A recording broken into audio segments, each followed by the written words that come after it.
കലശങ്ങളൊക്കെ നീക്കി ഗണ്ഡസ്ഥലപ്രവിലസന്മതവാരിധാര ഗന്ധഭ്രമനിൽ ഭ്രമര വിഭ്രമലോലരംഗനായിരിക്കുന്ന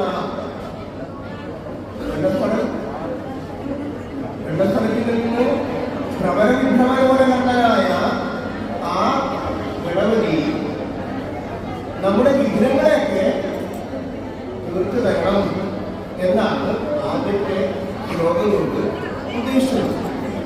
രണ്ടാമതോ വാണീദേവി സരസ്വതി നാവിൽ വിളയാടണം. അപ്പൊ പറയും ആർക്കു വേണ്ടിയാണ് നാവിൽ വിളയാടുന്നത്? ഇവിടെ ഈ കല്യാണം കൂടാൻ വേണ്ടി ഇവിടെ എത്തിച്ചേർന്നിരിക്കുന്ന എല്ലാവരുടെയും നാവില് സരസ്വതി വിളയാടും.